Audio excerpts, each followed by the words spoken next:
Are you wondering about the impact of food on your anxiety and mood? Maybe you've heard that there's an influence of dietary amines and anxiety. My name is Dr. Taranella, and in this video, we're going to talk about amines, what they are, and how they can influence your mood and how they physiologically can affect your body and lead to anxiety. We'll discuss what the amines are, some of the foods that you might find them in, some of the genetics involved with breaking down and eliminating dietary amines. So if you like this kind of information on health, nutrition, hormones, just trying to gain a deeper understanding of the things that are influencing your body and how you feel day to day, click on the like button and don't forget to subscribe to the channel to get more videos like this one. Now for a quick disclaimer. The information contained in this video is for informational purposes only. It is not intended as a treatment for any health condition or as a substitute for seeing an actual doctor or medical professional. It should be used as an educational guide to deepen your understanding of health and treatment success. If you need medical attention, don't delay in seeking that treatment. All right, let's look at dietary amines and anxiety.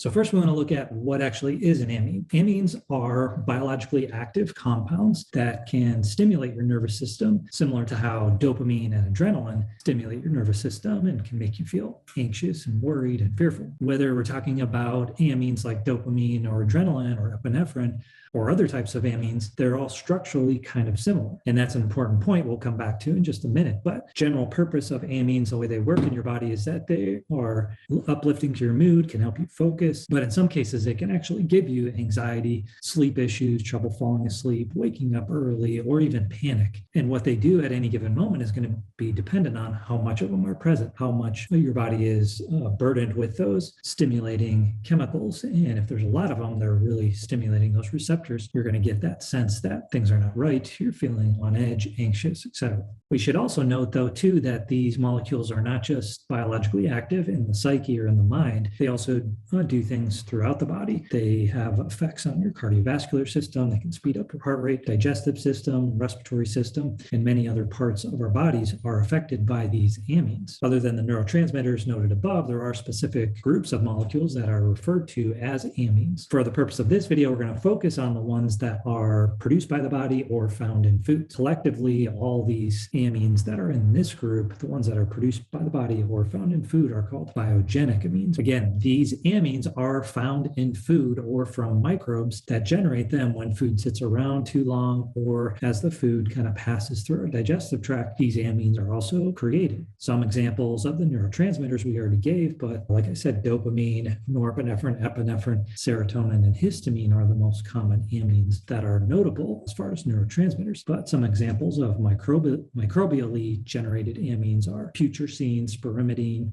cadaverine, histamine, and these are also the types of amines that would be found in food because most of them are produced by the microbes. And just as kind of an aside there too, when we're cooking food and preparing food, part of the idea to not get sick from that food is to eliminate the microbes so that they're not able to produce too much of these amines, among other things. But when food sits around too long and you get sick, it can be from these biogenic amines that are produced by the microbes that are still present in the food. When we cook food, we just reduce the amount.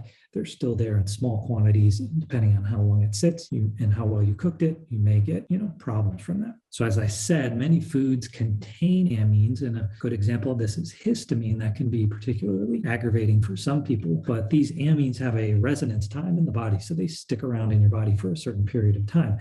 And during that time that they exist, they are biologically active, whether it's in the cardiovascular system or your digestive system. And that the time that they stick around in your body is based on how quickly they're eliminated. But these amines have a similar elimination pathway as some of the neurotransmitters and other things that our bodies naturally make that are also in this category. So when you're consuming more of them or there's more being generated in your body, that residence time will go up for the ones that you're consuming and also the ones that your body is naturally producing. And the reason for that is because they have that similar structure like we talked about. So similar molecules go through similar pathways for detoxification. So in the case that you're consuming or that your body is producing high amounts of amines or there's high amounts in your diet, the pathways that remove or detoxify these can get overburdened or, the bucket gets filled up and start to spill over into your tissues. And then those tissues get more stimulated and you have certain symptoms of high amines. Now, since these molecules are stimulating, as we noted,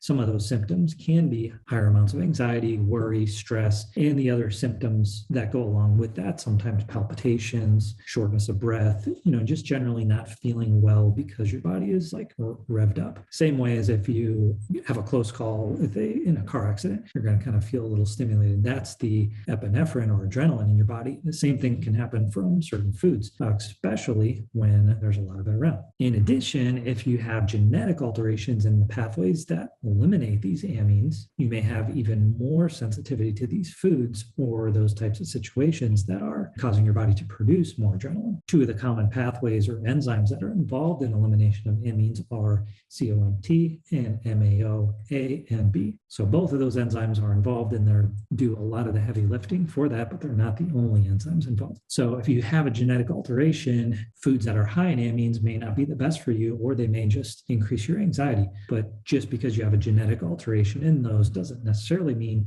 you're going to feel worse from those types of foods. There's lots of different things that go into one's psychological makeup that have nothing to do with your genetics. But with that being said, there can be strong influences of dietary amines on one's psychology and how they feel on a day-to-day basis. Anxiety and things like that do occur from these foods and your body being overburdened by these biogenic amines. It's going to be more common in those that do have genetic alterations, but it can happen when you don't have those genetic alterations as well. And also in those people that consume high amounts of foods that have these biogenic amines in it.